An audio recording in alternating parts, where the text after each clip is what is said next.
Oh, Jésus, nous sommes là pour t'adorer. Ya ya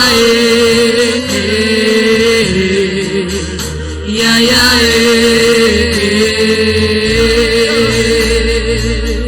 Jésus, Jésus, nous sommes là pour t'adorer. Ya ya oh ya ya Jésus, nous sommes là pour t'adorer. Jésus, nous sommes là pour t'adorer.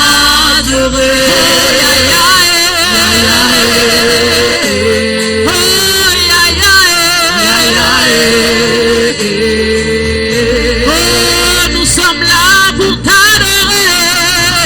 Jésus, nous sommes là pour t'adorer.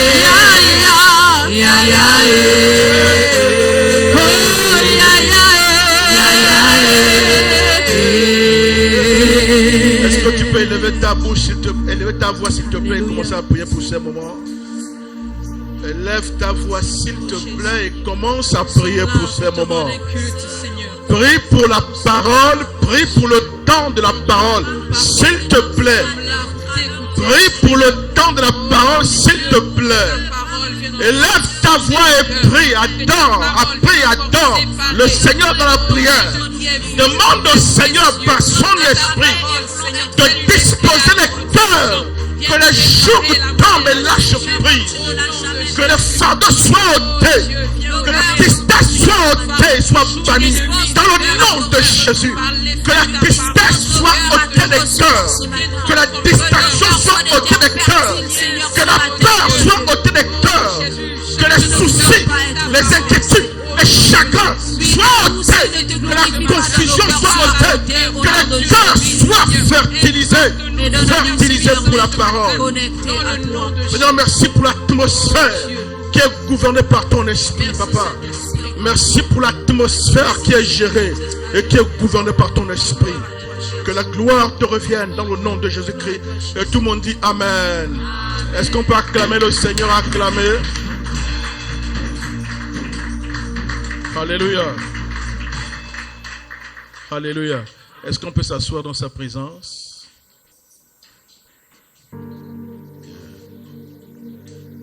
Alléluia. On a souvent dit que quand il n'y a pas assez de place, il faut monter. Pourquoi les gens peuvent être devant. Alléluia. Alléluia. Est-ce que tu as déjà salué celui qui est à tes côtés? Pas seulement saluer, faire connaissance. Prendre des nouvelles. Tanguy, monte ici. Monte là, monte à côté d'Alvina.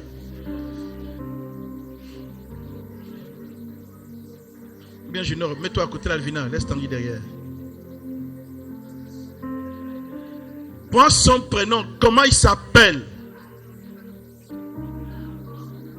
Comme ça, quand vous vous voyez en ville, ce n'est pas des histoires de « Oh frère ». Non. Appelle-le par son prénom. Il se sentira respecté et aimé. Alléluia. Alléluia, alléluia, alléluia. Dieu va nous faire du bien. Alléluia. Dieu va nous faire du bien. Dites Dieu va nous faire du bien. Dites Dieu va nous faire du bien. Alléluia. Il y a un bon message que le Seigneur a déposé dans mon cœur pour chacun d'entre nous. Dites pour chacun d'entre nous. Il y a celui qui est à ta gauche que reste concentré. Il y a celui qui est à ta droite, reste concentré. Il y a celui qui est derrière toi, reste concentré. Il y a celui qui est devant toi, reste concentré. Oh, il y en a qui disent, mais il n'y a personne devant moi. Mais je fais comment? Alléluia. Ah, voilà quelqu'un qui est intelligent, qui est le pasteur qui est devant, il reste concentré. Oui, il faut que je reste concentré moi dans mon message. Merci, merci frère. Alléluia. Nous avons un très, très, très beau message. Vous avez vu l'affiche. L'affiche qui annonce, qui présente le thème qu'on va aborder aujourd'hui. Le thème qu'on va aborder aujourd'hui, c'est surmonter l'adversité par le jeûne et par la prière. Alléluia. Est-ce que vous avez remarqué que dans nos vies, il arrive des moments où nous sommes en difficulté, des moments où nous sommes confus, des moments où on ne sait parfois pas quoi faire par rapport à une situation. Et souvent, dans ce genre de contexte, nous sommes parfois amenés à demander des conseils à des confidents, à des confidentes, demander des conseils à des aînés, à des parents, dites parents. Parce qu'on va avoir des lumières, on va avoir de l'éclairage, on veut avoir des conseils, des orientations, on veut avoir des directives tirées, basées sur leur expérience. Et assez souvent, lorsqu'on reçoit ces conseils juniors, qu'est-ce qu'on fait? On les applique.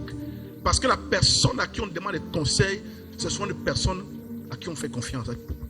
Alléluia. Alléluia.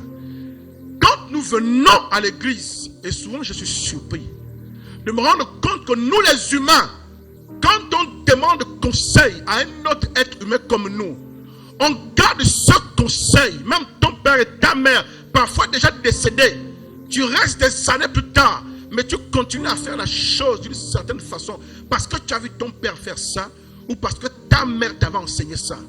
Ça veut dire que nos vies là actuellement sont bâties et sont fondées sur quoi? Des paroles qu'on a entendues dans des conseils de parents, amis et connaissances.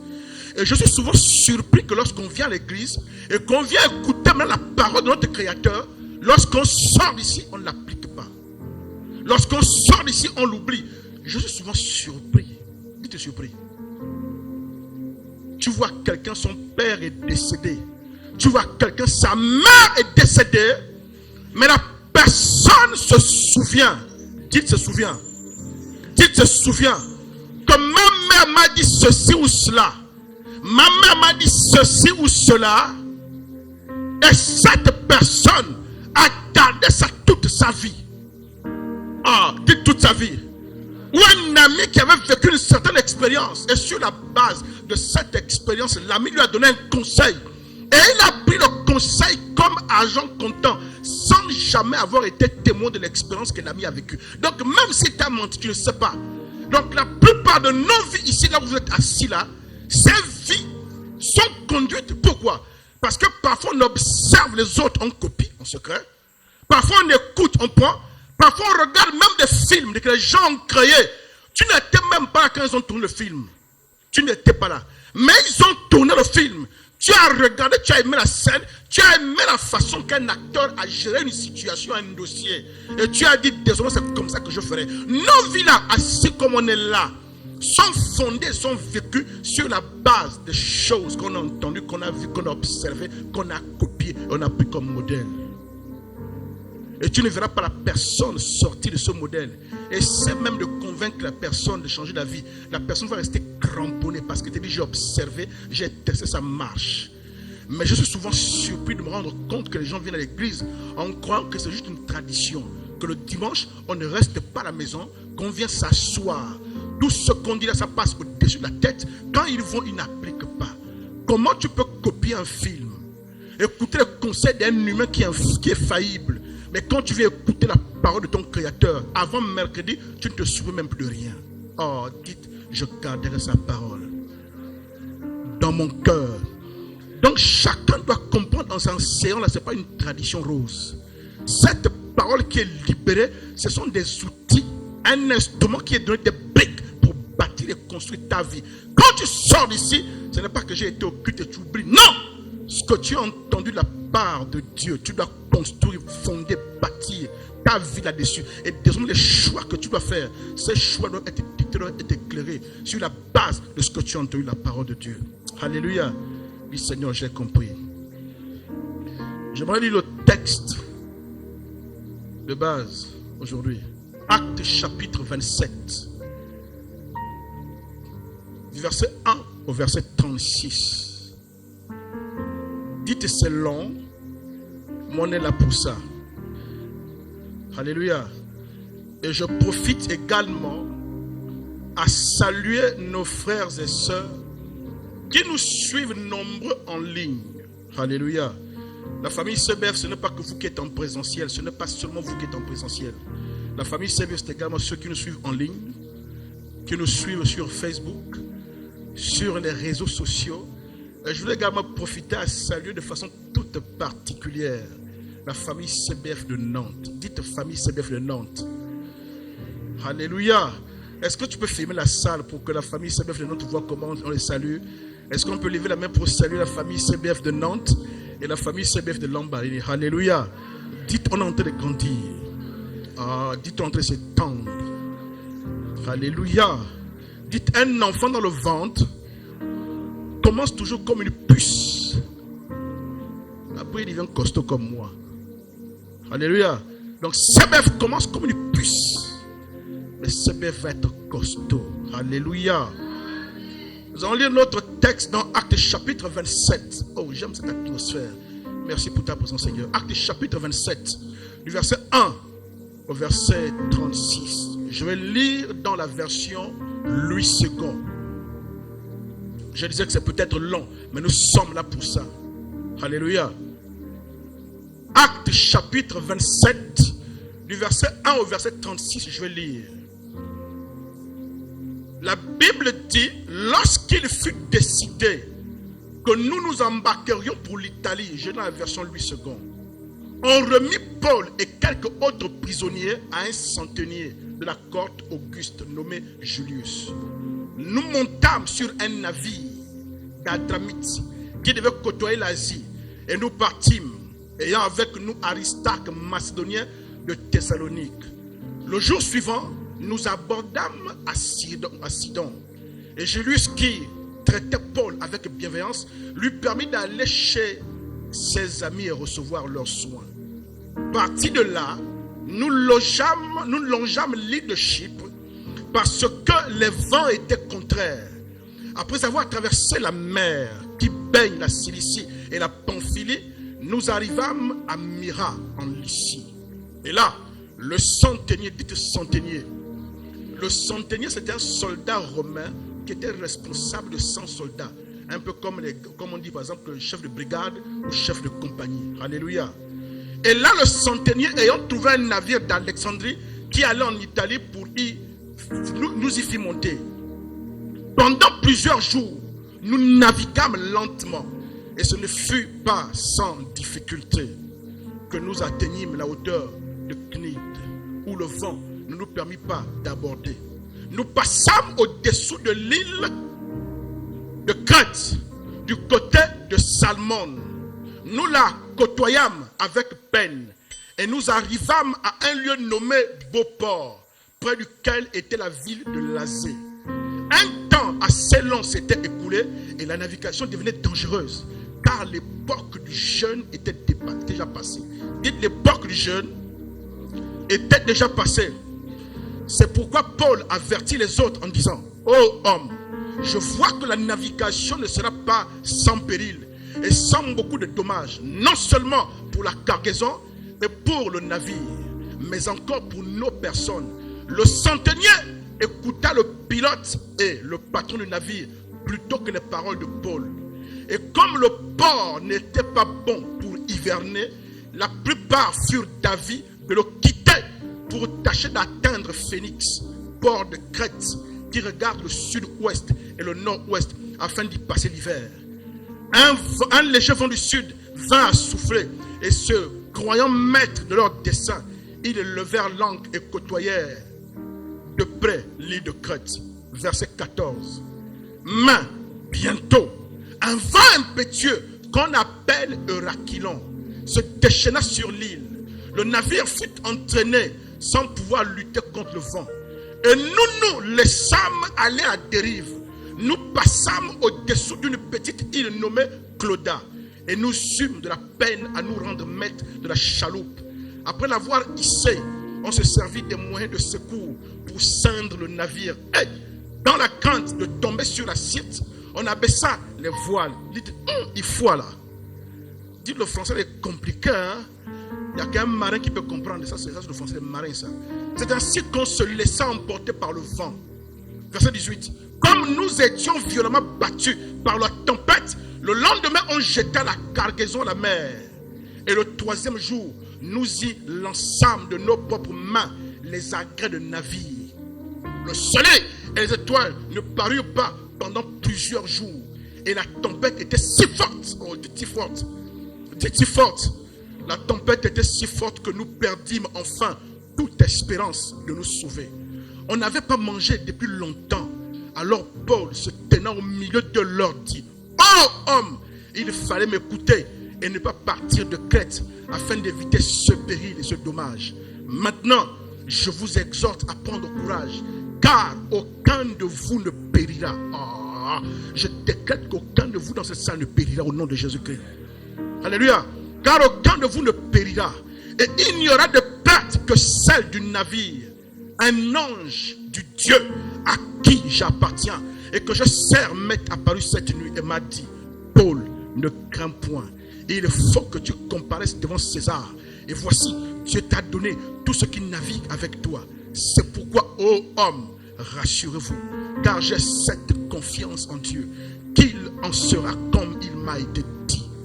Dites: ne crains point. Dites: ne crains point. Alléluia. Et qu'il en sera comme il m'a été dit. Dis ça: il en sera comme il m'a été dit. Je ne crains point. Verset 26. Mais nous devons échouer sur une île. La 14e nuit, tandis que nous étions ballottés sur l'Adriatique, les matelots, vers le milieu de la nuit, soupçonnèrent qu'on approchait de quelque terre. Ayant jeté la sonde, ils trouvèrent 20 brasses. Un peu plus loin, ils la jetèrent de nouveau et trouvèrent 15 brasses. Dans la crainte de heurter contre les écueils, ils jetèrent 4 ancres de la poupe et attendirent le jour avec impatience. Verset 30. Mais comme les matelots cherchaient à s'échapper du navire et mettaient la chaloupe à la mer sous prétexte de jeter les ancres de la poupe, Paul dit aux centeniers et aux soldats: si ces hommes ne restent pas dans le navire, vous ne pourrez être sauvés. Dis: je n'abandonnerai pas l'église. Dis: je ne fuirai pas l'église parce que je veux être sauvé. Verset 32. Alors les soldats coupèrent les cordes de la chaloupe et la laissèrent tomber. Verset 33. Avant que le jour parût, Paul exhorta tout le monde à prendre de la nourriture, disant: c'est aujourd'hui le 14e jour que vous êtes dans la tente et que vous persistez à vous abstenir de manger. Dites: jeûne. Dites: jeûne. Je vous invite donc à prendre la nourriture, car cela est nécessaire pour votre salut. Et il ne se perdra pas un cheveu de la tête de chacun d'entre vous. Ayant ainsi parlé, il prit du pain et après avoir rendu grâce à Dieu devant tous, il le rompit et se mit à manger. Et tous, reprenant courage, mangèrent aussi. Verset 37. On a dit 36, non? Dit 36. C'était long, un peu compliqué avec des mots, des mots de navigation maritime. Mais dit que le Saint-Esprit va nous aider à comprendre. Alléluia. Timio, prends-moi le chargeur de la batterie. Rapidement. Alléluia. Nous sommes ici dans une histoire intéressante. L'histoire d'un voyage. Un voyage que va effectuer un homme qu'on appelle l'apôtre Paul. L'apôtre Paul, c'est qui? Pour ceux qui ne le savent pas. La Bible que vous tenez entre vos mains, la partie qu'on appelle Nouveau Testament, l'apôtre Paul à lui seul, sur les 27 livres qui composent le Nouveau Testament, ma fille, l'apôtre Paul en question à lui seul, il en a écrit 13. Il y a même un 14e qu'on appelle l'épître aux Hébreux, où on se demande est-ce que ce n'est pas lui aussi qui a écrit.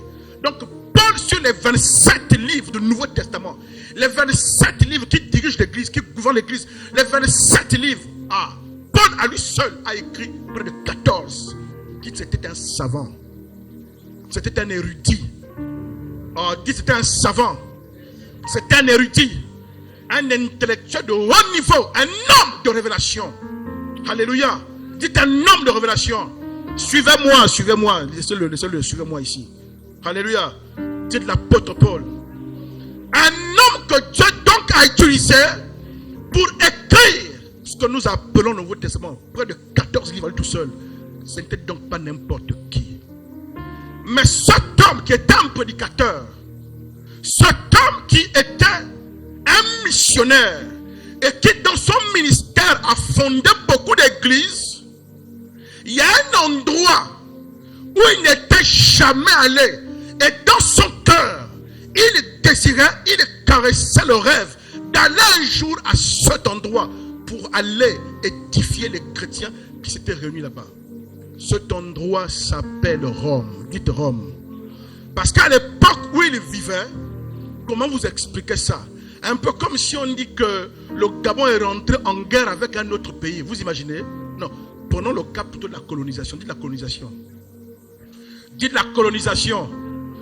Quand les colons sont arrivés, alléluia, quand les colons sont arrivés, ils ont trouvé nos parents indigènes, non? Ils ont trouvé nos parents indigènes, non? Il n'y avait pas de président, non? Il n'y avait pas de chef d'État, non? Il y avait que les chefs de village, des petits rois et tout cela. Qu'est-ce qu'ils ont fait? Ils ont imposé leurs lois, non? Ils ont gouverné, ils ont mis des comptoirs, ils ont commencé à administrer et à gérer les affaires locales, n'est-ce pas? Bien que, par exemple, celui qui nous a colonisés comme la France, ils sont en France, mais nous ici à distance, il y avait des gens qu'ils envoyaient pour nous gouverner. Vrai ou faux? Tout ce qu'on faisait ici était commandé depuis la France. Vrai ou faux? La preuve, la langue de laquelle je prêche ce matin, ce n'est pas ma langue maternelle. Mais je prêche la langue officielle, le français, que les Français, que les colons nous ont donné, nous ont appris. Alléluia. À cette époque, Israël également était sous la domination d'un grand empire qu'on appelle Rome. Les Romains, dites les Romains. Dites les Romains. Et Israël était donc sous la gouvernance des Romains. Et tout ce qu'on pouvait faire dans tout l'empire romain, toutes les choses, les décisions, l'influence venait d'un endroit névralgique, la capitale de l'empire. Et cette capitale s'appelait Rome. Dites Rome. Oh, dites Rome. Ça veut dire, mon fils, que si tu voulais influencer la mentalité de l'empire, il était utile pour toi d'être au centre de l'empire pour injecter des idées pour qu'elles se propagent et qu'elles affectent l'empire. L'apôtre Paul, alors qu'il n'est jamais arrivé au centre de l'empire, alors qu'il n'est jamais arrivé à Rome, il prêche l'évangile, il établit des églises, mais il caresse le rêve que cet évangile qu'il prêche soit là-bas à Rome, au centre même, pour qu'il influence l'empire. Donc durant tout son ministère, il espérait un jour arriver à Rome. Dites Rome. Quelqu'un en train de se dire en quoi est-ce que ça me concerne? Quelqu'un en train de se dire, mais moi je vis à Kingele. Moi je vis à Ebakater. Moi je vis à Oungu. L'autre dit, moi je vis à Nzanyo, ou je suis à Bouba. Mais en quoi est-ce que les affaires de Rome me concernent? Cette histoire te concerne pourquoi? Parce que de même que Paul vivait avec un rêve d'atteindre une destination, chaque personne assise dans cette église ce matin vit avec un objectif à atteindre, avec un rêve qui le caresse, parfois une promesse que Dieu t'a faite vers laquelle tu es en marche.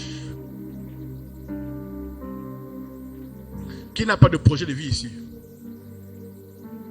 Quelqu'un qui dit que non, moi j'ai vu le jour, je n'ai pas de projet de vie. Qui n'a pas de projet de vie ici? Qui n'a pas d'objectif à atteindre? Qui n'a pas de rêve? Qui n'a pas de prophétie ici? Qui n'a pas de promesse que Dieu lui a faite et pour laquelle il vit et voir un jour l'exaucement? Dites donc, je suis dans cette histoire. Je caresse aussi le rêve de voir un jour mon espérance être satisfaite. Je caresse le rêve de voir un jour que je suis dans la maison d'un homme. Je caresse le rêve de voir un jour que j'ai du boulot. Je caresse le rêve de voir un jour que j'ai des enfants. Je caresse le rêve de voir un jour que j'ai un travail. Je caresse le rêve de voir un jour que je m'expatrie peut-être pour aller à l'étranger. Je caresse le rêve de voir un jour ceci ou cela. C'était le cas de l'apôtre Paul. Dites Paul. Et c'est ton cas ce matin. Alléluia. Mais ce qui est intéressant dans l'histoire de Paul, c'est que pour atteindre la destination, dites le rêve.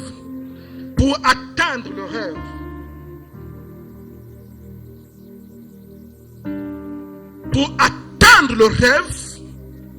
le moyen va être quoi? Va être un voyage. Dites déplacement. Dites déplacement. C'est un voyage que Paul va accomplir, Aïcha. Et c'est ce voyage qui va devenir l'instrument ultime pour se déplacer et pour aller. Je peux voir certaines personnes voyager ici. Je peux voir certaines personnes que Dieu va repositionner. Parce que parfois l'accomplissement du but pour lequel Dieu t'a appelé va exiger que tu te déplaces. Qui te repositionne. Dites qui te repositionne. Certaines personnes sont venues ici en quittant d'autres églises. Pas parce qu'elles ont été déloyales, mais parce que Dieu leur a dit, c'est le moment pour toi de quitter là-bas et de te repositionner ici. Et certains d'entre vous, vous êtes accusés par les autres. On vous traite de déloyal. Non, pas forcément. Parce que l'objectif de ta vie va parfois exiger un mouvement, une délocalisation, un repositionnement. Alléluia. Dis, je ne serai pas assis à dormir. Je ne serai pas assis à dormir sur ma vie, à dormir sur mes rêves. Mais il faut du mouvement. Alléluia. Et donc l'apôtre Paul va entrer dans ce voyage. Yes. Pour aller à Rome. Dites voyage. Dites voyage. Mais moi, ce qui m'intéresse dans cette histoire, ce n'est pas le voyage. Ce sont les conditions dans lesquelles Paul va entrer dans ce voyage. Un homme qui a un rêve, un homme qui a la vision d'aller prêcher l'évangile à Rome, qui a espéré toute sa vie aller à Rome et prêcher le glorieux évangile de Jésus-Christ, va se retrouver non pas aller à Rome volontairement, non pas aller à pied avec des amis, des gens qu'il aime, mais va se retrouver aller à Rome comme un prisonnier. Dites bizarre. Dites Dieu est bizarre. Comment le rêve que Paul entretenait d'aller à Rome, ce n'était pas pour aller faire le groove. Dites le groove. Dites le groove. Ce n'était pas pour aller faire le groove. C'était pourquoi? Aller prêcher le glorieux évangile de Jésus-Christ. Donc aller faire quelque chose qui glorifierait Dieu. Mais Dieu va permettre que la façon d'entrer dans sa destinée soit qu'il soit prisonnier. Et on va l'enchaîner comme prisonnier. Parce qu'à l'époque, c'était ça la culture. Quand tu es prisonnier, tu t'enchaînes. Vous avez lu l'histoire de Paul et Silas qui étaient dans la prison en train de chanter au milieu de la nuit. Ce qui est bizarre, c'est que quand vous lisez le texte, on fait la description. Quand on va les battre de verge, de fouetter la journée, on va le remettre au gardien de la prison. Et le gardien de la prison va les amener dans la prison intérieure. Comme s'il y avait une prison et il y avait une autre prison dans la prison. Et dans la seconde prison où ils sont, on va les mettre dans une cellule fermée. Dans la cellule, on les attache encore. Dites, les gars étaient compliqués. Les gars étaient compliqués, M. Bazola. Paul va voyager comme un prisonnier. Le problème avec chacun d'entre nous, c'est que nous croyons que parce que j'ai un rêve, parce que Dieu m'a promis des choses, parce que Dieu m'a dit que je vais arriver à ce niveau, parce que Dieu m'a montré la gloire, parce que Dieu m'a montré l'élévation, parce que Dieu m'a montré le mariage, parce que Dieu m'a montré les enfants, parce que Dieu m'a montré l'influence, l'autorité, le pouvoir, nous pensons que le chemin qui va nous conduire au pouvoir va être un chemin où tu marcheras en train de te curer les nez, en train de bouffer la pomme comme un enfant qui marche sur la route, le nez en l'air et les cheveux au vent. Est-ce que vous savez que la vie de David, jusqu'à ce que on consacre David, sa vie était tranquille. Dites tranquille. Dites tranquille. David n'avait de problème avec personne. Il gardait ses moutons normalement. Dès qu'il a été choisi par Dieu pour une destination, dès qu'il a été choisi par Dieu pour une destinée, dès qu'il a été choisi par Dieu pour accomplir un but particulier, dès que l'onction par la corne a été versée sur lui. La vie de David est devenue compliquée. Dites compliquée. Saül l'en veut. Saül le pourchasse. Saül veut le tuer. Comment quelqu'un comme moi, quand je gardais la mouton, c'était bien. Mais quand je suis rentré en contact avec Dieu, ma vie est devenue compliquée. Oh, dites compliquée. Mais certains d'entre nous se demandent, est-ce que je dois abandonner Dieu? Oh, avant que je me convertisse, ça allait bien. J'étais tranquille, je n'embêtais personne, j'étais tranquille. Pour les hommes, même si je n'ai rien, je trouve une petite copine là bien, qui a des moyens, m'entretient. Pour les femmes, je trouve un homme bien, même si je suis fatigué, même si le deuxième bureau, le troisième bureau, c'est pas grave, c'est que moi. Quand j'étais païen et que je ne connaissais pas Dieu, ma vie était tranquille. Mais depuis que je suis parti, l'église de l'homme là, l'église de l'homme est bizarre, hein? Dites bizarre. Certains disent, mais dans les autres églises où j'étais, ce n'était même pas compliqué comme ça. Mais depuis que je suis dans cette église-là, on dirait que l'homme là la guigne. Dites la guigne. Rassurez-vous, je n'ai pas la guigne. Dites le pasteur n'a pas la guigne. Parce que quelqu'un te dit que dans l'autre église où j'étais, les choses marchaient. Mais bizarrement, en venant dans cette église-là, dites cette église-là, dites cette église-ci, dites cette église-ci. Depuis que je suis entré ici là, j'ai l'impression que le petit confort que j'avais est parti. Et la vie de David s'est compliquée quand l'onction est venue sur lui.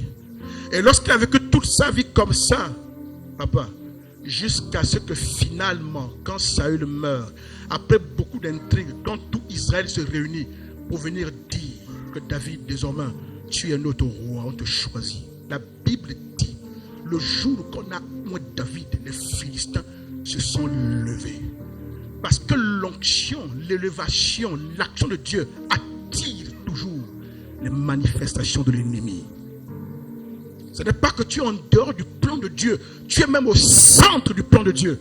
Parce que quand vous lisez Actes chapitre 23, verset 11, Dieu va parler à Saül, à l'apôtre Paul, pour lui dire, tu iras à Rome pour annoncer l'évangile là-bas. Comme pour dire le désir que tu as eu d'aller à Rome toute ta vie, de voir ce rêve s'accomplir, ça va s'accomplir. Mais comment, Seigneur, toi le moyen que tu trouves d'accomplir le rêve, c'est de m'envoyer dans un bateau embarqué comme prisonnier. Dites prisonnier. Le jour que Dieu a montré à Joseph que les étoiles et le soleil et la lune se prosterneraient devant toi, dites qu'il était content. Ah, dites qu'il était heureux. Il crâne même. Oh, moi. Dites qu'il crâne. Le jour où il a vu ses frères, les jambes de ses frères, se prosterner devant lui, qu'est-ce qui s'est passé? Il n'était pas content. Mais sauf, Dieu lui a montré la destination. Hey! Mais comme d'habitude, Dieu a fait quoi? Dieu lui a caché le parcours pour cette destination. Dieu a montré pour le motiver petit. Tu es Joseph. Tu seras au-dessus de tes frères. Les jambes de tes frères vont se prosterner. Oh, quand ils voient le grand frère, ils bombent le torse. Ah, c'est moi, j'ai la chose. Les étoiles, le soleil se prosternent. Il est content. Mais Dieu ne lui a pas montré que ce parcours exigerait qu'il soit rejeté par les siens. Que ce parcours exigerait la solitude. Que ce parcours exigerait qu'il aille dans le puits, qu'on le ramasse, qu'on le vende comme un vulgaire esclave. Dieu ne va pas montrer qu'il sera là-bas en Égypte, dans un pays où tu ne connais même pas la langue. Dieu ne lui a pas montré cela. Qu'il sera accusé à tort d'avoir violé la femme du patron. Dieu ne lui a pas montré cela. Qu'il sera envoyé en prison. En prison oubliée. Dites prison. Ça, Dieu ne lui a pas montré ça. Beaucoup d'entre vous, vous aimez quand on vous dit, oh, ma fille, tu seras grande, alléluia, amen. Je prophétise ainsi par l'Éternel, monsieur. Oh, tu seras élevé, tu vas exercer le pouvoir. Alléluia. Là, maintenant, la façon de marcher change, monsieur. Oh, maintenant, quand il porte les vestes croisées. Mais où est ta veste croisée, frère? Vous nous amenez ça une soirée, un jour ici, là. Il a une veste croisée avec les boutons de quand il dame ça, tu as l'impression que c'est le premier ministre qui arrive. Alléluia. Là, tu changes même la tenue, la façon de t'habiller. Tu te comportes maintenant. Tu te comportes maintenant. On organise un séminaire ici, je fais venir un grand prophète qui vient, un blanc, un européen, ou bien un africain qui vient de loin, qui annonce, tu t'appelles tel, tu viens de tel, ton vient c'est tel. Voici ce que tu as connu dans ta vie, et voici ce que Dieu annonce sur ton existence. Regarde ce qui arrive. C'est pas même ta façon de t'habiller va changer ici là. Dites, ça va changer. La façon de te comporter va changer. Ça va changer. Même quand tu viendras danser devant pour mettre l'offrande, oh mon Dieu. Dites, la façon de danser va changer. Parce que j'ai la révélation de là où Dieu m'amène. Mais le problème, c'est que Dieu t'a juste montré la révélation de la destination de ce qu'il veut faire avec toi. Mais ce que tu ne sais pas, c'est le parcours qui va t'amener là-bas. Oh yeah. Dieu te cache souvent le parcours. Et c'est quand tu te retrouves dans le parcours, tu commences à te poser des questions. Est-ce que c'est la bonne église, le bon pasteur? Est-ce que je me suis trompé? Quand j'étais là-bas, dites là-bas, les choses marchaient. D'ailleurs, c'est ce que le peuple d'Israël a fait dans le désert. Quand ils ont quitté l'Égypte en esclavage et qu'ils ont commencé à vivre des douleurs dans l'Égypte, dans le désert, ils s'arrêtaient et disaient, oh, on préfère l'Égypte, là-bas il y avait la viande, là-bas il y avait les concombres. Comme si chaque fois que Dieu t'appelle et t'engage dans le travail de ta destinée prophétique, il y a des complications, des difficultés auxquelles tu dois faire face. Il n'y a pas une promesse que Dieu t'a faite qui va s'accomplir comme ça, que tu es assise rose. Je vais même te dire, tous les combats que tu vis là, c'est parce que tu portes cette destinée en toi et que l'ennemi veut t'arrêter. Oh. Dis, tu ne m'arrêteras pas. Et souvent au quartier on dit quoi? On ne jette les pierres que sur quoi? Sur un arbre qui a du fruit. Alléluia. Mais l'apôtre Paul ne va pas sauter du bateau, ne va pas fuir, puisque Dieu lui a dit c'est moi qui t'amène. Et parfois alors que tu doutes, Luc, alors que tu doutes, Dieu vient t'amener un rêve. Alors que tu as l'impression que tu t'es trompé, tu vas faire des actions comme celle que tu m'as racontée, où tu as évité l'accident. En fait, Dieu fait ça pour te montrer que je suis avec toi et que tu es sur la bonne voie. Je suis sur la bonne voie, oui, mais pourquoi c'est compliqué? C'est compliqué parce que tu transportes quelque chose de précieux. Et l'ennemi ne veut pas laisser que ça accomplisse comme ça. Jamais. Je veux que tu comprennes que chaque fois que Dieu te fait une promesse, chaque fois que Dieu te montre la destination, le parcours, ne sera pas sans difficulté, sans âge. Dites adversité. L'adversité, donc je définis ce matin, c'est comme tout ce que nous rencontrons sur le chemin de notre destinée. Soit pour l'accomplissement de ta destinée, ou bien pour la marche et l'accomplissement d'une prophétie, d'un objectif, il y aura toujours des difficultés, l'opposition. C'est cela que j'appelle adversité. Quand tu vois l'adversité, Berline, ne fuis pas. Dis, je ne fuirai pas. Oh, dis, je ne fuirai pas. Dis, j'avancerai. Dis, j'affronterai. Dis, je me battrai. Conditions de voyage bizarres. Conditions de voyage bizarres. Paul va voyager comme un prisonnier, enchaîné sous la garde des soldats romains. À un moment donné, il y a une partie même de l'histoire, Actes chapitre 27, verset 21. Vous remarquez que Paul leur a fait donner un conseil, que n'allons pas dans tel sens, faisons ceci. Personne n'a pris en compte son avis. Ça dit quelqu'un comme toi, dites l'adversité. Vous savez, quand vous passez par des difficultés de la vie, souvent c'est important. Je vous dis. Quand tu passes par des difficultés, quand tu passes par la fauche, quand tu passes par des phases de l'existence où tu n'as plus tout ce que tu avais avant, c'est très important que tu passes par là. Pourquoi? Parce que aussi, tu vas parfois apprendre à découvrir qui est qui. Parce que là où Dieu t'amène, tu as besoin de connaître avec qui être et pas avec qui. L'adversité a la particularité de dévisager les gens. Ah, dites dévisager les gens. Pour que tu connaisses les intentions, ceux qui t'aiment réellement et ceux qui venaient parce que tu avais le pouvoir, le luxe. Ceux qui t'appelaient régulièrement parce que tu avais le pouvoir. Et depuis que tu n'as plus ce pouvoir, personne ne pense à t'appeler. Dites bizarre. Dites bizarre. Dites bizarre. Quand j'avais le pouvoir, chaque doigt s'était rempli. Les appels Là, depuis que tu n'as plus le pouvoir, même à ton anniversaire, il n'y a même pas un mail, il n'y a pas un SMS, il n'y a pas un message. Tu te réveilles, tu as même oublié que c'est mon anniversaire aujourd'hui-là. Mais à l'époque, quand c'était ton anniversaire, on amène les cadeaux, on amène le gâteau. Pourquoi? Parce qu'en fait, c'était un investissement qu'eux ils faisaient parce qu'ils savaient que toi, tu as le pouvoir. L'adversité, c'est quelque chose de bien. Parce que l'adversité dévisage les gens. Dites dévisage les gens. Je suis pas là. L'adversité ne fait pas que dévisager les gens. L'adversité, c'est important. Pourquoi? Parce que l'adversité va t'apprendre à toi-même des choses sur toi que tu ne connais pas. Est-ce que vous savez que parfois quand on est là, on se surestime?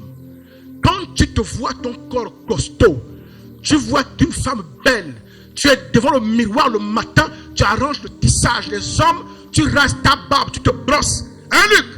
Tu regardes quand le costume va bien sur toi, tu te sens ministrable. Tu trimes le costume, tu sens que mais je pourrais être un bon sénateur. C'est-à-dire que, en fait, tu t'évalues. Alléluia. Jusqu'à ce que l'adversité cogne à la porte de ta vie chancière. Que l'adversité, les difficultés t'enlèvent tout ce sur quoi tu t'appuyais. T'enlèvent les relations, t'enlèvent l'argent, t'enlèvent le pouvoir. Oh yes. Et tu te retrouves en face de toi-même. Là, tu es dans l'école, Tanguy. Quelle école? Pas pour que Dieu te découvre, Dieu te connaît. Mais Dieu veut que toi, tu te connaisses. Parce que parfois, tu te surestimes. Tu vas te trouver en train de pleurer. Et tu vas te rendre compte que, donc je suis fragile. Oui, tu l'étais depuis. Ce sont les accessoires de la vie qui t'ont fait croire. En réalité, l'adversité t'aide à réaliser qu'est-ce que tu veux vraiment. Dites qu'est-ce que je vaux. Je prêche ma fille. J'arrive, c'est même pas encore fini. Dites qu'est-ce que je vaux. Hein, monsieur Badola? Il y a ce chante, chérie, qui raconte l'histoire, comment dans l'église, tu connais l'histoire. Quand il chantait, quelle onction. Les gens acclamaient, les gens appréciaient. Il était invité, faisant des concerts avec les albums, des publications. Vraiment un homme influent. Et il aimait l'idée d'être au micro pour chanter. Et un jour, pour une raison que j'ignore, son pasteur peut-être a reçu une inspiration. Et je te parle à toi qui me suis en ligne. Le pasteur a pris la décision de lui retirer le micro pour qu'il ne chante plus à l'église sans lui donner la moindre explication. Désormais, il venait à l'église s'asseoir et repartir. Il n'avait plus la chose qui faisait sa gloire. Il n'avait plus la chose qui faisait sa fierté. Désormais, il était confronté à lui-même. Il était triste, il était malheureux. Un jour, retiré en prière, le Seigneur va lui dire: quand je te retire ce que tu crois que ça fait ta gloire, et que j'enlève, je mets à côté, qu'est-ce qui te reste en réalité? Et cela, il va composer le chant. Le chant terminé, le rideau retombe. L'adversité t'amène à te confronter à toi-même, le vrai Luc. Pas le Luc de la cravate, de la chemise, de l'élégance, de la prestance, des lunettes, du pouvoir au bureau. Non! Quand l'adversité frappe et balaie tous les accessoires et te ramène à ta simple humanité, ou avec un autre être, mais vous êtes égaux maintenant, tu vas voir qu'est-ce qui te définit réellement. Là, tu vas voir, tu pleures pour un rien. Tu vas te rendre compte que tu es vulnérable, tu es fragile. Et tu vas commencer à te demander, mais ceux qui vivaient longtemps dans la pauvreté avant moi là, ils ont fait comment pour avoir la joie tout le temps? C'est là que tu te rends compte qu'ils sont plus forts que toi. Tu es une Madeleine.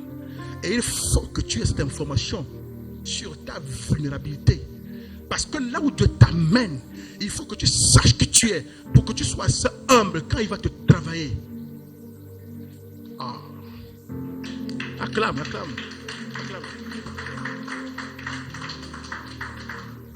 J'ai un ami, j'ai un frère. On a appris ensemble depuis la classe de 6e. Un garçon très brillant, très intelligent. En 6e, je me rappelle qu'on arrive en 6e, il avait eu 14 de moyenne, la plus grande moyenne de tout le collège. Un garçon brillant. On arrive en terminale, il gagne le bac et Dieu lui fait la grâce, il va en Afrique du Sud. Quand il revient d'Afrique du Sud, nous on est parti dans notre pays. Quand on revient, il était fier. Parce que la plupart d'entre nous étaient partis dans les pays d'Afrique de l'Ouest. Moi j'étais allé au Togo. Il était allé en Afrique du Sud et je me rappelle parfois qu'il était en Afrique du Sud. Il m'écrivait. Il me dit, nous ici ça va. Depuis le pays arc-en-ciel. Et vous là-bas, dans le Ouest africain, dans l'Afrique de l'Ouest, comment vous allez? Avec ce ton, hein? Oui, nous regarde de haut parce que dans un grand pays, dites grand pays. Oh, dites grand pays. Dites, ce n'est pas les accessoires qui te définissent. Parce que parfois tu oublies toi-même qui tu es. Les points faibles, les choses sur lesquelles il faut travailler. Et parfois Dieu permet que la diversité arrive comme tu l'as, ma fille.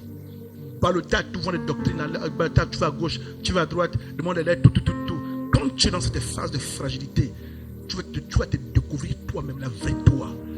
Tu vas découvrir si en réalité tu es quelqu'un de patient, si tu es quelqu'un d'endurant, si tu es quelqu'un de persévérant. Tu vas découvrir si tu es quelqu'un de fort ou pas. Tu vas découvrir. Toi-même, tu vas découvrir tes limites. Jusqu'à quel point tu peux tenir sans craquer. Toi-même, tu découvriras. Dites l'humilité. Et finalement, quand il revient d'Afrique du Sud, quand il suivra ce message, il saura que je parle de lui. J'utilise ton histoire, frère, pour édifier le peuple de Dieu. Il rentre d'Afrique du Sud. On cherche le boulot, il n'y a pas de boulot. Dites, il n'y a pas de boulot.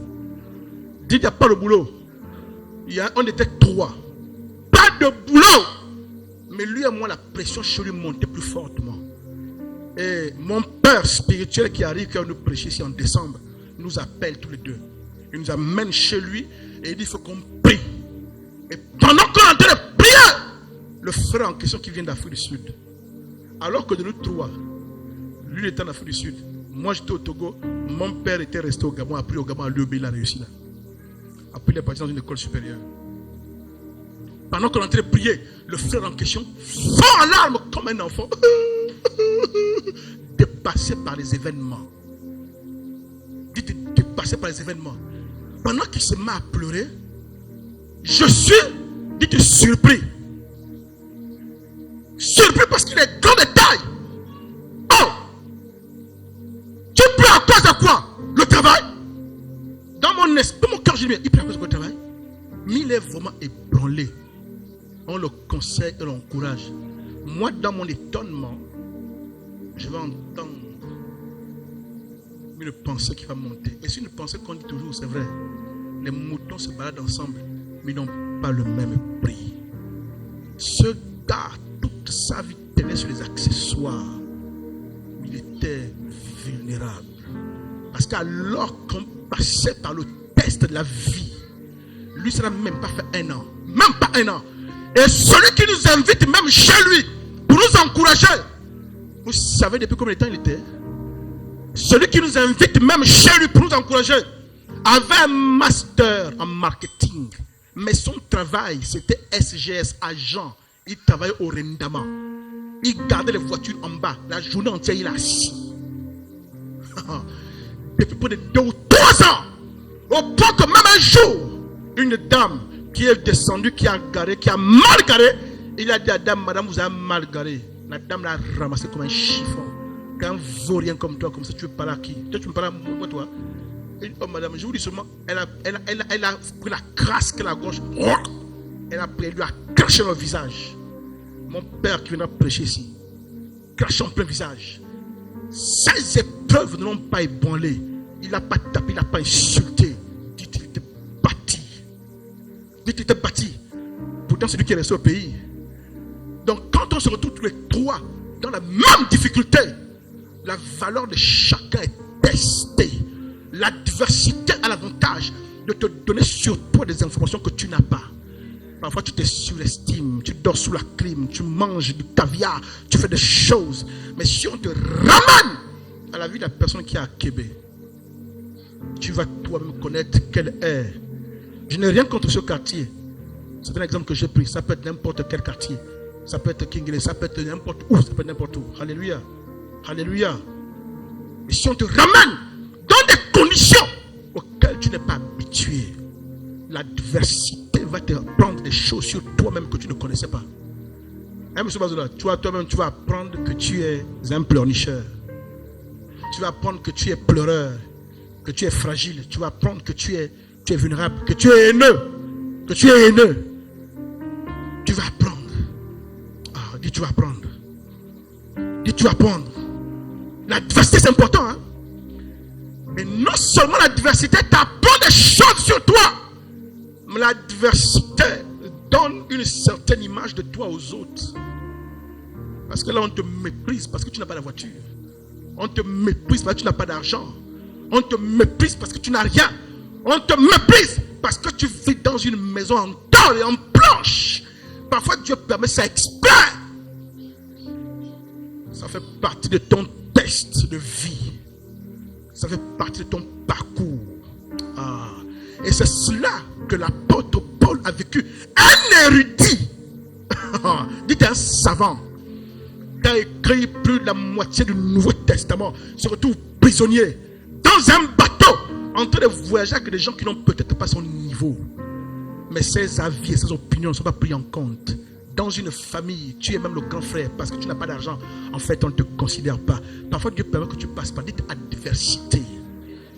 L'adversité va non seulement dévisager les gens, va t'apprendre à te connaître et va aussi t'apprendre à affronter certains regards des gens sur toi. Dites adversité. Dans ce bateau, il n'y a pas seulement que l'adversité dans ce sens. Ah, l'apôtre Paul va commencer à se redéfinir à ses propres yeux. Vous savez, quand je prêche comme ça, vous écoutez, non? Je suis content, non? Ils viennent nombreux m'écouter, non? Maintenant, quand tu vas te retrouver qu'il n'y a plus personne qui t'acclame, qui t'écoute, qui te suit, tu vas apprendre maintenant à voir est-ce que tu peux vivre sans ça. Et apprendre à te connaître, dites me connaître.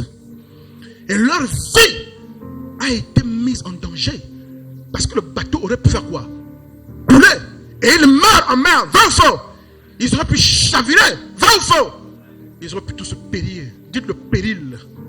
La difficulté, l'adversité t'amène parfois dans des phases de ton existence. Tu as l'impression que là, je pense que le mois prochain, je vais mourir. C'est pas sûr que je vais arriver l'année prochaine. Dites adversité. Et assez souvent, c'est dans cette phase qu'on appelle l'adversité de notre existence que la plupart d'entre nous, qui au départ avec Jésus, décident de quitter le bateau avec Jésus et d'aller chercher la solution ailleurs. Seigneur, aide tes enfants, je t'en supplie. Que ceux qui sont en train de se rapprocher de la décision de compromis, Père, que tu les aides. Je déclare et je prophétise que la force t'est donnée de ne pas abandonner. Réponds Amen. Que la force t'est donnée de ne pas abandonner. Je déclare et je prophétise sur chacune de vos vies que la force vous est donnée de ne pas abandonner. De ne pas entrer dans le compromis. Tu ne signeras pas quelque part. Je le déclare au nom de Jésus-Christ. Tu ne quitteras pas ce bateau. Alléluia. Parce que comme dans le texte on a lu, si tu quittes le bateau, tu vas périr. Et ce ne sera pas ton partage. Alléluia. Mais alors que lorsque chacun d'entre nous, surtout pour nous qui avons la foi en Dieu, quand on passe par l'adversité, des mois difficiles, on envisage quoi, Tanguy? On envisage d'abandonner, de nous éloigner de l'église. On envisage de fuir. Quand tu priais 3, 4 fois par semaine, tu commences à réduire. Tu passes de 4 fois à 3 fois. Tu passes de 3 fois à 2 fois. Tu passes de 2 fois à 1 fois. Jusqu'à ce que tu t'éteignes, tu disparaisses. Mais je déclare que ce ne sera pas ton partage. Je déclare que ce ne sera pas ton partage. Je déclare que ce ne sera pas ton partage. Malheur que Paul affronte l'adversité. Oh, Paul a une attitude qui m'interpelle. Dites laquelle? Paul va jeûner. C'est ça notre thème. Surmonter l'adversité par le jeûne et la prière. Ce n'est pas parce que tu te plains que tu vas remporter la victoire. Ce n'est pas parce que tu cries que tu vas remporter la victoire. Ce n'est pas parce que tu pleures que tu vas remporter la victoire. Oh, dites, on organise la résistance. Oh, j'aime ce terme. Dites, on organise la résistance. Et on prépare la riposte. L'apôtre Paul, en homme d'expérience, sur le bateau qui navigue sur sa destinée pour aller vers ce que Dieu lui a promis. Malgré les difficultés, le gars ne s'est pas assis, se lamentant, pleurant. Il a fait quoi? Il a déclenché, je dis jeûne. Dites jeûne. Acte chapitre 27, le verset 9. La Bible dit que la période du jeûne était passée. Parce qu'en Israël, à cette période-là, il y avait un jeûne auquel les Juifs étaient soumis. Donc celui qui a écrit, c'est Luc, qui était le disciple de Paul. S'il dit que le jeûne était passé, ça veut dire qu'eux, ils ont pris part à ce jeûne. Oh, dites jeûne. Dites jeûne. Quand on lance le jeûne, vous êtes nombreux dimanche aujourd'hui. Parce qu'on a dit que mercredi et vendredi, on est en jeûne, on ne voit plus. Parce qu'on a dit que, on a seulement dit, oh non, le pasteur, on n'a pas de problème pour le mercredi. Mais si seulement tu enlèves le mot jeûne là, si tu barres ça, barrer et effacer. Pasteur, si tu enlèves le mot jeûne là, nous on sera là. Ce qui est étrange, c'est que ce détail de Acte chapitre 27, verset 9, qui dit la période du jeûne était passée, ça signifie que c'était un jeûne qui se faisait chaque année à cette période. Pas parce que tu as un problème, pas parce que tu es malade, pas parce que tu as un défi, pas parce que l'adversité. C'est ce qu'on appelle des jeûnes de consécration. Ou dans ta relation avec Dieu, ce n'est pas parce que j'ai un problème, mais je veux entretenir ma relation avec Dieu. Et ça m'amène à prendre la décision de choisir et de mettre à part un jour pour que je me consacre au jeûne, pour me rapprocher de Dieu. Dites jeûne de consécration. C'est pas seulement quand ton enfant est malade, ou quand tu pries pour avoir le visa, ou quand tu pries pour avoir la bourse, ou quand tu pries pour que l'enfant réussisse, ou quand tu pries pour avoir le travail, ou quand tu pries pour avoir, je ne sais pas moi, ou quand tu pries et jeûnes même pour que ton candidat gagne aux élections. Il y a même ceux qui jeûnent comme ça. Il a un candidat, il veut qu'il gagne, il va jeûner. Non. Je parle de ce premier niveau de jeûne où la vie de Paul était une vie dite de jeûne. Qu'il est en difficulté ou pas, il jeûne. Dites je jeûne. Vous savez pourquoi? Vous savez quel est l'avantage de jeûner comme ça? La plupart d'entre nous, nous échouons. Et je vous ai déjà fait la démonstration. Parce qu'on manque de caractère. Des gens fragiles et faibles. C'est pourquoi on échoue. 1, 2. Nous échouons. Parce que quand Dieu nous fait une promesse, Dieu nous fait une promesse, Madame Oudiba, on va croire pendant 1 mois, 2 mois. Après, le doute va nous rattraper, on va commencer à couler. Comme Pierre qui n'a marché que 2 pas sur la mer. Dit on manque de force de caractère. Dit on manque de discipline. On manque d'endurance. Vous savez pourquoi? Parce qu'on est plus habitué à nous soumettre au commandement que nous dictent nos pensées, notre chair. Parce que tu ne t'es pas entraîné à discipliner ta chair. Quand tu jeûnes, je vais vous dire quelque chose.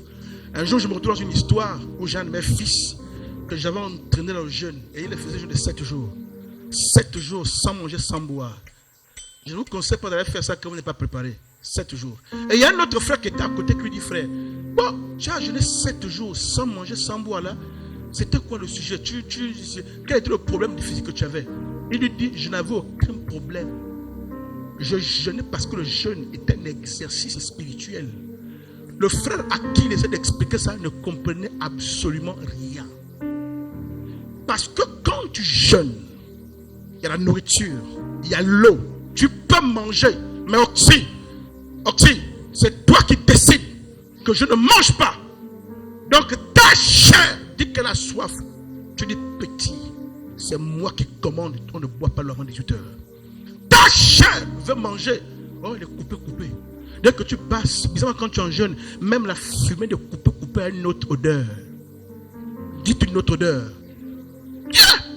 Le collègue le plus avare qui ne t'a jamais le faire, le jour que tu dis au bureau que tu jeûnes, c'est lui qui t'amène de ta salade. Il achète même un sandwich que, oh, j'ai remarqué que souvent tu achètes le sandwich saucisse au petit pois. Et je te l'ai acheté ce matin sans que tu ne demandé. Hein. Tu dis, mais ça fait 6 mois que je bosse ici, mais je n'ai rien offert. Et bizarrement, le jour que je suis en jeûne, dis du jeûne. Chaque exercice de jeûne, le premier objectif utile, c'est qu'il t'amène, il t'apprend à discipliner ton corps, tes envies et ta volonté. Quand tu apprends à dire la soif, tais-toi petit, on boira quand je dirai. Quand tu apprends à dire la faim, tais-toi, on mangera quand je dirai. Monsieur Bazola, tu pourras aussi dire demain, quand tu auras une promesse et que la chair fait douter, tu peux dire à la chair, tais-toi, je crois que j'y arriverai. L'incapacité que vous avez de croire parce que vous manquez d'exercice. Oh, je parle en termes, monsieur Manimé, je parle en termes footballistiques. Vous manquez de championnat dans les jambes. C'est-à-dire qu'en fait, il manque de championnat. En fait, tu manques de compétition dans les jambes. C'est-à-dire qu'un joueur qui n'a aucun championnat, il a fait 6 mois, il est assis sur la télé à manger. Et quand on fait sélection nationale, si vous l'amenez, il va aller faire les blessures, les claquages et tout ça. Il va même toquer sur le terrain parce qu'il faut prendre quelqu'un qui est en forme physiquement, qui est en activité. Quand tu te retrouves sur le terrain de ta destinée avec une parole qui a été libérée, il faut que tu fasses preuve de force de caractère pour croire Dieu que ça va s'accomplir. Quand tu commences à croire Dieu, la pensée te dit que tu vas échouer. La pensée dit que ça n'arrivera pas. La pensée dit que non, tu es faible. La pensée dit que ce fond t'a menti. Toutes ces pensées bizarres, la capacité à les contrôler, tu développes ça où? Quand tu apprends d'abord à faire taire la soif, à faire taire la faim. Si tu es un polar en termes de jeûne, je ne suis pas sûr que tu seras capable de refuser tes pensées quand tu orientes à gauche, à droite. C'est pourquoi tu tombes facilement dans les vices. Quand la pensée dit allons vers la femme, tu vas vers les vices. Tu n'as pas appris à contrôler la soif et la faim. C'est l'envie de la femme que tu as contrôlée. Donc le jeûne, quand il dit là, dit exercice spirituel. Et c'est pourquoi ce jeûne dont parle Acte 27 là, ce n'était pas parce qu'il y avait un sujet particulier. C'était comme une tradition, il le faisait. Un jeûne de consécration. Donc quand on dit jeûne à l'église, peu importe que tu as l'argent, que tu as tout, dites c'est l'occasion pour moi d'entrer en compétition. Oh, dites d'entrer en compétition. D'avoir la compétition dans les jambes. Désormais quand on dit jeûne, tu dis oui. C'est l'exercice où je me consacre à Dieu. Je dis non à la faim, non à la soif, non aux distractions. Et j'apprends, je bâtis mon esprit pour apprendre à dire non aux choses bizarres. Et ça va faire qu'en tant qu'enfant de Dieu, quand j'ai des sollicitations bizarres, j'ai le caractère pour dire non. Peu importe ce que ça me coûte. Dites le jeûne dans l'adversité. Le jeûne te donne la capacité de discipliner tes envies et tes passions. Alléluia. Quand tu es dans le jeûne, il y a quoi d'autre? Dites, il y a quoi d'autre, pasteur? Alors que l'apôtre Paul va déclencher ce jeûne, dans Actes chapitre 27, verset 23, où la Bible précise, comme on a lu le texte 21, que ça faisait plusieurs jours il n'avait pas mangé. Et il va voir un ange qui lui rendra visite la nuit. Oh yes. Dites ange. Dites ange. Et l'ange viendra lui parler, lui dire que vous ne mourrez pas.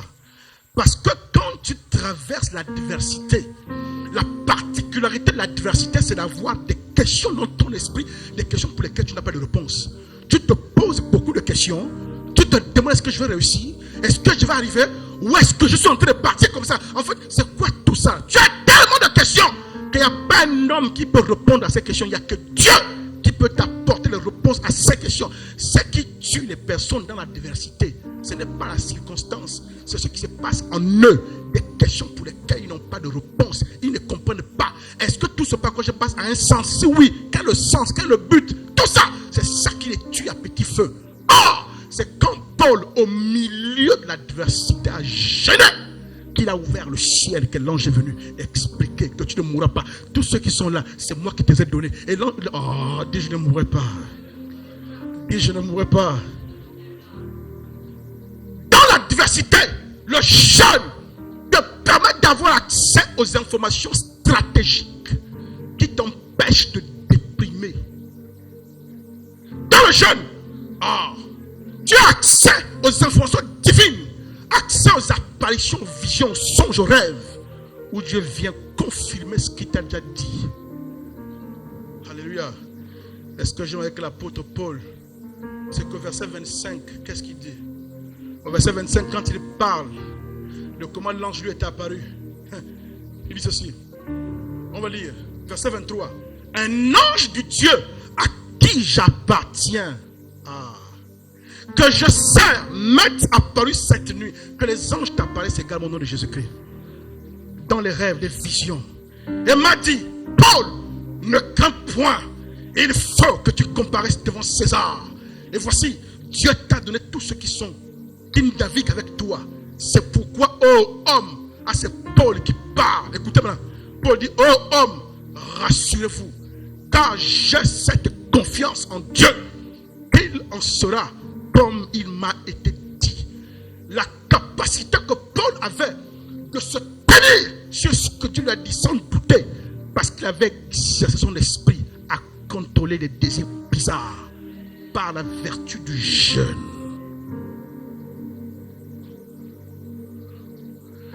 Vous êtes là assis. Dis-moi la vérité. On va faire ça.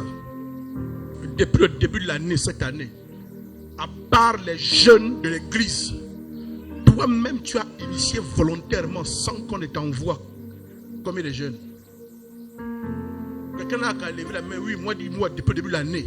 Oui, à part les jeunes de l'église, super. Oh, est-ce qu'on peut acclamer Jésus? Est-ce qu'on peut acclamer Jésus? Oh yes! Est-ce qu'on peut... Vraiment. Elle encourage les autres. Toi, ça commence quand? Alléluia. Tu es fragile parce que tu manques d'exercice. Le jeûne est un exercice. Alléluia. L'apôtre Paul disait à Timothée, pour finir avec ça, il disait, l'exercice corporel est utile à peu de choses, mais la piété est utile à tout. Ça veut dire que la piété aussi est une forme d'exercice, puisqu'il est compare. Donc l'exercice corporel pour bomber le muscle, faire partir le ventre, faire le sport, il y a aussi des exercices spirituels pour accueillir la force. Tu es trop fragile, jeune, et tu auras la force pour tenir dans l'adversité. Que Dieu vous bénisse.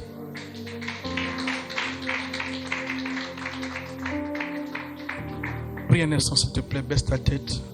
Par rapport à ce que tu as entendu, par rapport à ces informations auxquelles tu as eu accès. Si tu as fait des erreurs, commence à demander pardon au Seigneur. Si tu as fait des erreurs, commence à demander pardon au Seigneur. Si tu reconnais que tu t'es trompé, si ce message a mis en évidence des erreurs que tu as faites, demande pardon au Seigneur. Demande pardon au Seigneur. Père, nous voulons être une nation qui jeûne, papa. Nous voulons être un peuple qui jeûne. Oh yes. Nous voulons être un peuple qui n'est pas fragile, qui n'est broyé par l'adversité. Nous voulons être un peuple qui jeûne, même quand il passe par des mois difficiles, Père. Accorde-moi la force, accorde-moi la compréhension, la prise de conscience, la nécessité, l'importance de jeûner. Père, s'il te plaît, aide-moi, papa. Nous voulons être un peuple qui jeûne, un peuple qui te cherche dans le jeûne et dans la prière. Même quand c'est compliqué, même quand c'est dur, je ne pleure pas, je jeûne. Quand je sens que je deviens faible, je jeûne. Père, aide chacun d'entre nous ici, Père, à être un peuple, à être des personnes qui jeûnent, papa. Comme l'apôtre Paul, dans l'adversité, dans un bateau, un voyage qui menaçait sa vie, il a accepté de jeûner. Et dans le jeûne, tu lui as parlé, Père. Accorde-nous la grâce d'être un peuple qui jeûne. Quand il y a des difficultés, on n'abandonne pas. Quand il y a des difficultés, on ne recule pas. Quand il y a des difficultés, je ne veux pas être celui qui fuit, mais je jeûne. Je cherche la face d'Adonai, oh mon Dieu. Je cherche la face de mon Créateur. Je cherche la face de celui qui est assis sur le trône. Oh yes. Je cherche la face de celui qui m'appelle par mon nom. Oh yes. Je cherche la face de celui qui est capable d'ouvrir le ciel au-dessus de moi quand il y a des difficultés. Je cherche la face de celui qui est capable de pousser les portes fermées Oh, quand l'adversité, je cherche la face de celui qui est ma plus grande relation. Je n'ai pas de relation, je n'ai pas de parents devant, mais je n'ai que Dieu. Dans l'adversité, je choisirai de jeûner. Je choisirai de parler à Adonai. Et il enverra des anges, il enverra des rêves pour me rassurer, pour me montrer et me dire, ne campe pas, tu ne mourras pas. Ne campe pas, tu ne mourras pas. Et je déclare ce matin, je déclare, tu ne campes pas, tu ne mourras pas dans le nom de Jésus-Christ. La situation par laquelle tu passes, cette adversité, cette difficulté, je déclare que la force de jeûner et prier te soit accordée et que tu expérimentes la victoire. Est-ce qu'on peut acclamer pour notre Jésus? Yes. Acclame bien, acclame bien, acclame bien, acclame bien, acclame bien.